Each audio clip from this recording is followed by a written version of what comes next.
Hello, this is Public Property, a new television experience where for the first time we invite you to directly influence the lives of 7 individuals. Very soon our 7 participants are going to surrender their freedom and put their destiny in your hands for 3 months. Now, Public Property does not exist without your involvement. We don't want you just to watch, we want you to make it happen. So who would want to volunteer for this? The Public Property team were amazed by your response to news of the show. We worked round the clock to handle the thousands of calls from people all over Britain who wanted to take part in the programme. But finally we narrowed the list down to just 50 people. So here's a glimpse of some who nearly made our final lineup. I want to be on Public Property because it'll benefit myself and also you, the viewers. I'm looking for something very exciting and very new. I'm 40 years of age. Ouch. I've never had the confidence to take risks in my life. All my life I've been making decisions. I'm at a real stalemate in my life. It would be nice for somebody else to make a decision for me. I think I would rather like that more than anything, I think. I'm at a crossroads where I've just come back and I'm thinking, hey, let's reassess my life. I know I want to change something, but I don't know how to change it and I don't know what to change it to.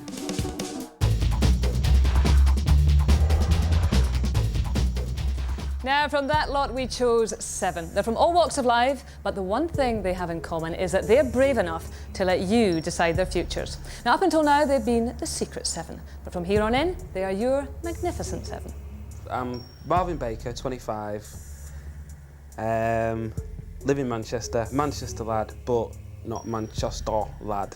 The most self-motivated, self-believing, arrogant, self-centred, obnoxious person that you're probably going to meet today. But I love myself and I don't care about all that. Do you know what I mean? My name's Mark. I want to be on Public Property because it's most probably the craziest thing I've ever been asked to do. This is what I used to do. I used to row internationally and used to do it every day of the week.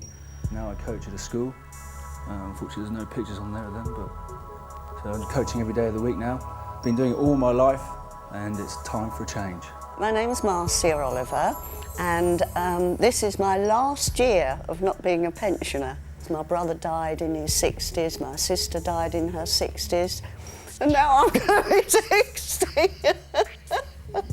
so I better make the most of it. I think as you get older you should take more risks, not less. I'm Rebecca Smith and this is my sister Carla. I'm 21. I'm 28. We live together and also work together as well. And when we seen the programme advertised, I thought it was quite a good opportunity to attempt quite a lot of goals that we've always wanted to do, together and individually, because we've always had quite a lot of similar interests. So even though some are wackier than each other. And I'm just really not the best at making decisions for myself. That's why I'm still at home. Oh, I'm Katie. Did you say you were Paul? I think so, yeah. I just want to be a little bit more realistic and completely change and actually have a chance to wear a white collar and learn how to use a laptop and just be completely different and have a sensible, proper job and just do this as a hobby like Mum and everyone told me years ago. Sensible job. So that's our lineup. But how did they cope with their first taste of life in the public spotlight? An appearance on This Morning.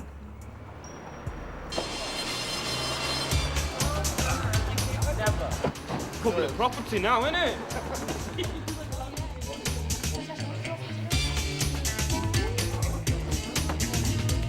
Morning, guys. I'm Richie, I'm the assistant floor manager. Can I bring you all down to the studio, please? They volunteered to take part in a new TV show where the viewers decide what new directions those 7 people's lives should take. It's called Public Property and it starts very soon on ITV, so let us meet the playthings.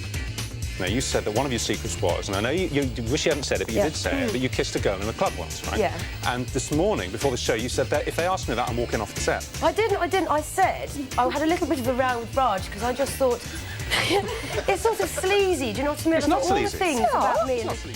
Yeah, I mean, I'm sorry that you feel that way. I'm just saying that this is Stupid me. This is day number 2, this is, and I've already started crying in the green room. Do you know what I mean? What have I done? Right. Fiery redhead, right enough. You'll be meeting Katie on Wednesday. Now, over the coming 3 months, you'll be getting to know all the participants very well indeed. In fact, they'll start to feel a bit like part of your family. And just like in every family, our participants will need a few wise words every now and then to help them along.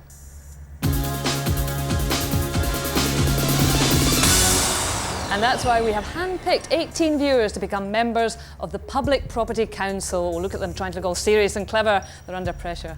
Every day they're going to be on hand to guide our 7 participants with their forthright opinions and common sense. So, welcome aboard, oh wise ones.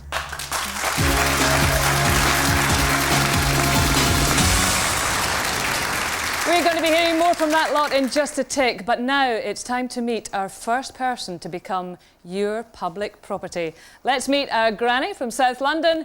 Here's Marcia.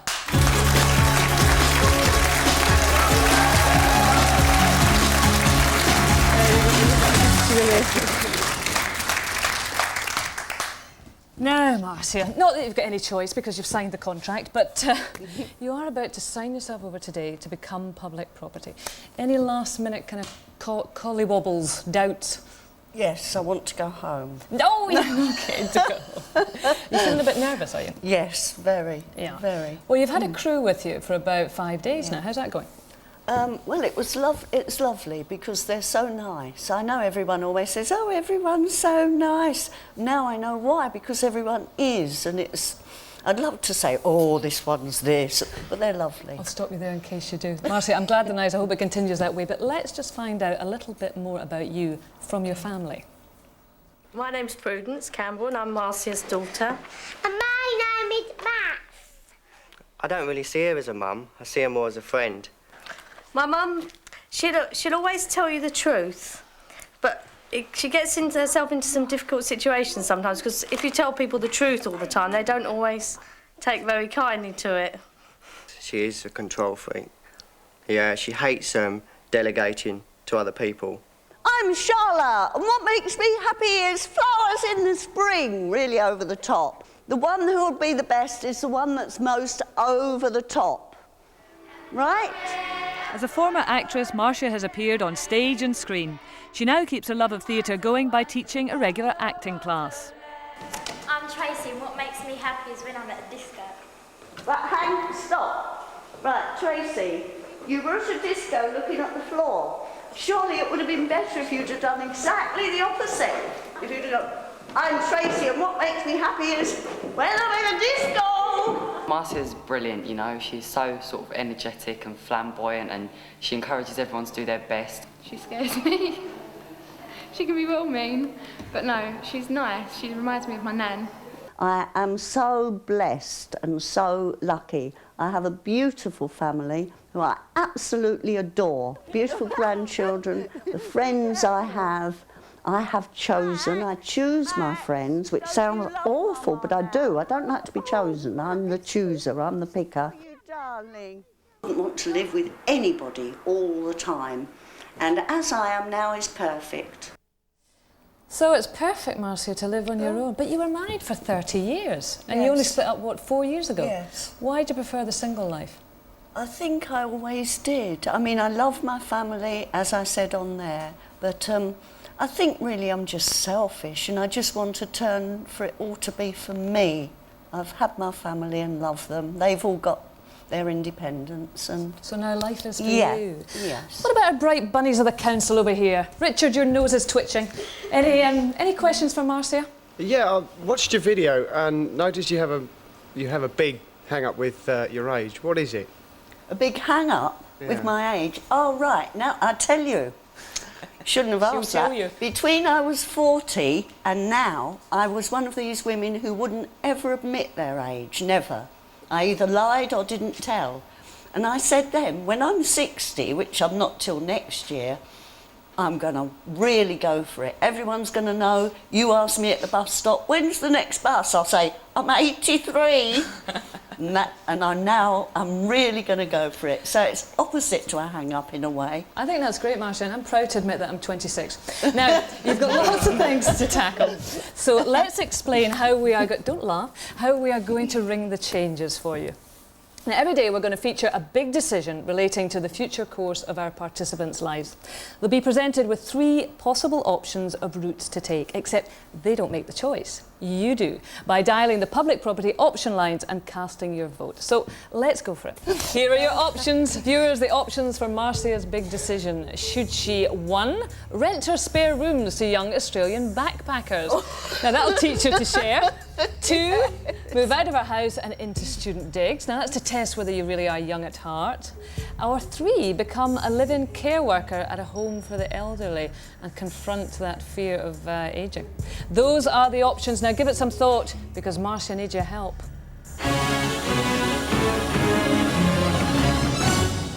After the break, we will take a straw poll from the council before we give you at home the phone numbers to vote. So grab a pen, we'll see you soon.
Welcome back to Public Property. It's the show where 7 ordinary people surrender their free will and let you decide what their future holds. Now, before the break, we heard the options for Marcia's maiden big decision. And they are 1, to rent her spare rooms to young Australian backpackers. 2, to move out of her house and into student digs. And 3, to become a live-in care worker at a home for the elderly. Now, we'll give you the phone numbers to call in just a minute. Remember, her fate lies in your hands. But first, it's time to give our friends on the council a chance to give us an early steer and let us know what they think. So, council members, would you please join me in the inner circle and cast your votes for Marcia's options?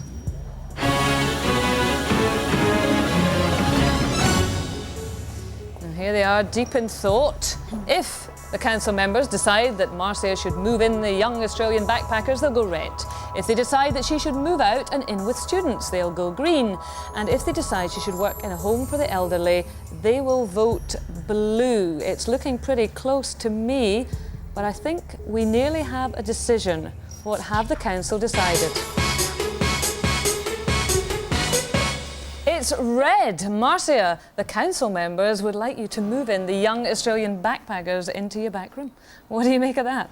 Well, it sounds like fun, so I don't know what I make of it, really. You haven't seen them yet? No.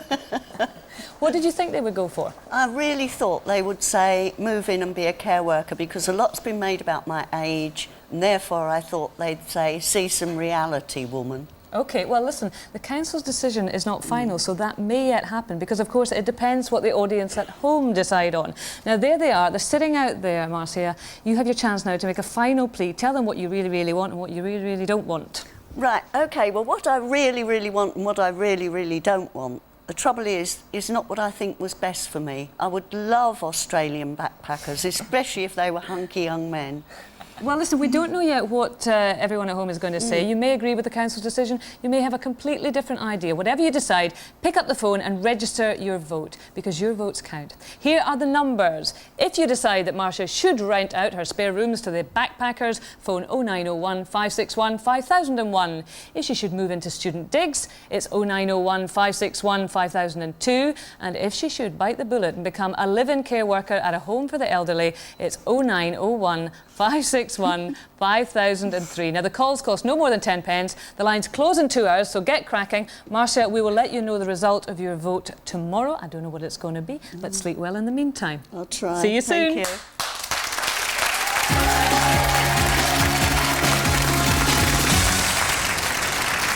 Our next participant decided to contact public property after his whole life moved out of the fast lane and onto the hard shoulder. Let's meet Marvellous Marvin from Manchester.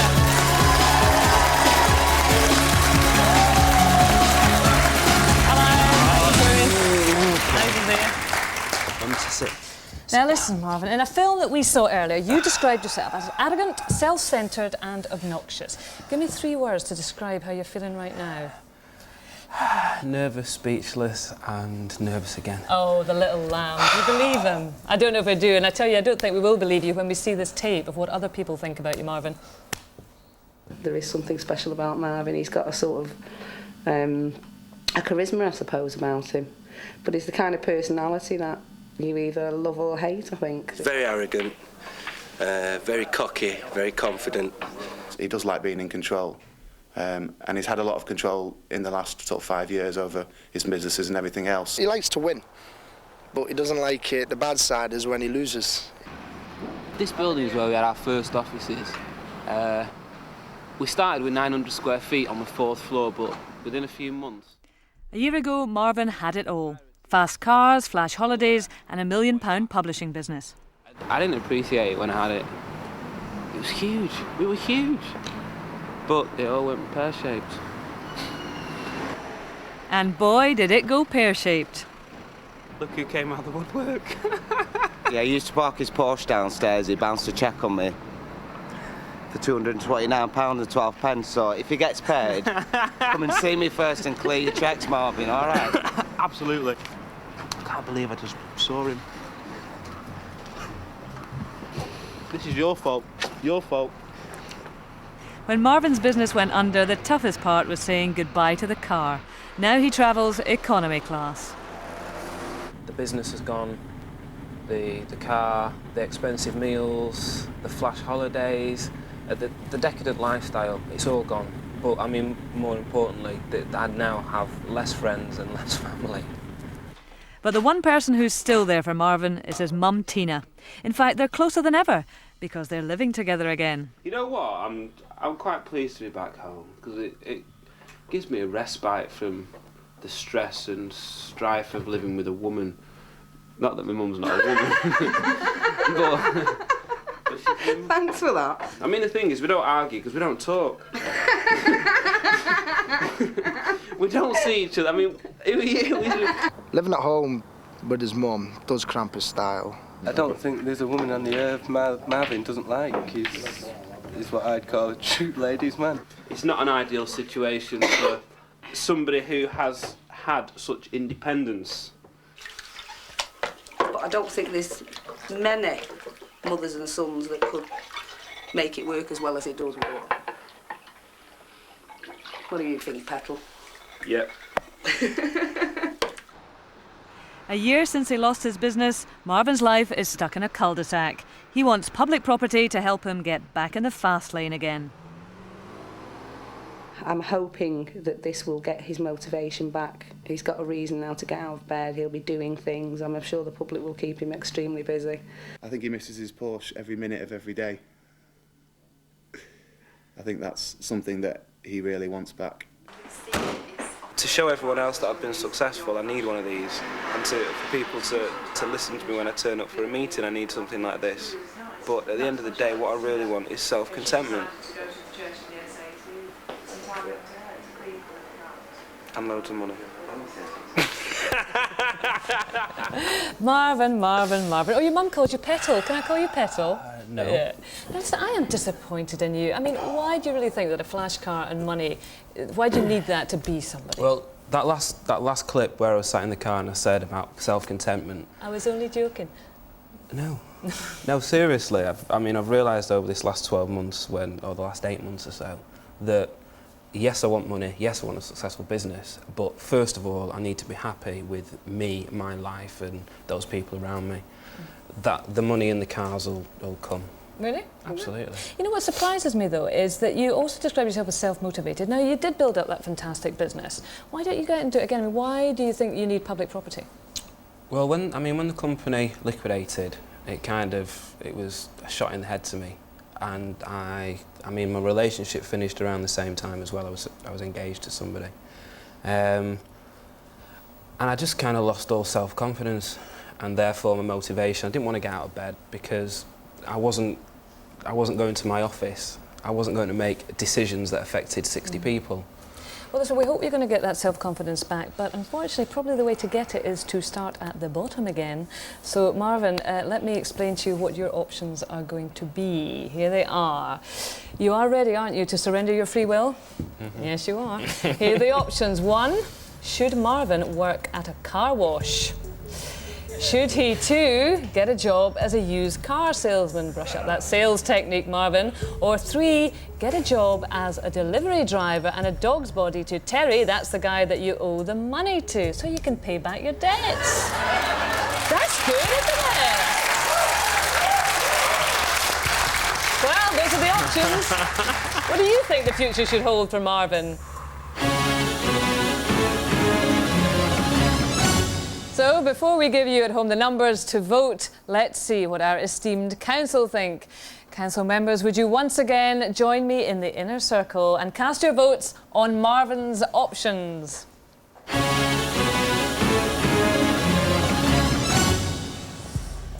And there they are. And I tell you, Marvin is squirming here. If the council go red, it means they want him to work in a car wash. If they vote green, it means they want him to sell old motors, John. And if they go blue, it means he's going to work for his old mate Terry as a dog's body and pay back his debts. It's the one he doesn't want.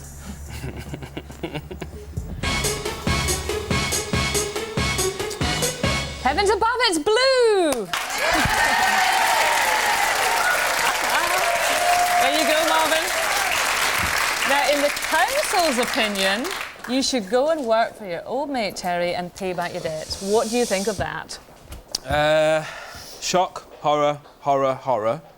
And... You don't fancy it then? Not as much as selling cars. That's what you do. Well, listen, the council decision is not final. Of course, it's the viewers at home who make the final decision. So there they are. They're looking at you now. Tell them what you want and what you don't. With respect to these people, oh, I feel... What a salesman. I feel that you have got so much more depth in knowledge. So, all I ask is that it's not that. Well, I don't know, of course, what everybody at home is going to vote for, but the thing is, it is now your chance to do so. Register your vote by calling the public property option lines. The numbers you want to call are, if you want Marvin to work at a car wash, call 0901 561 5004. If you want him to get a job as a used car salesman, which he quite fancies, 0901 561 5005. But if you want him to get a job as a delivery driver and dog's body for the man he owes money to, the thing that he really doesn't want to do, then you want to call 0901 561 5006. You can follow all our participants online, so don't forget to log on to www.itv.co.uk and click on Public Property. We'll find out the result of the big decision votes for Marvin and Marcia tomorrow, when we also meet our next set of participants. We've got the teacher who turned his back on the blackboards to become your public property. We'll also meet the sisters who are doing it for themselves, who want you to start doing it for them. Remember, they are your property, so take good care of them. We'll see you tomorrow.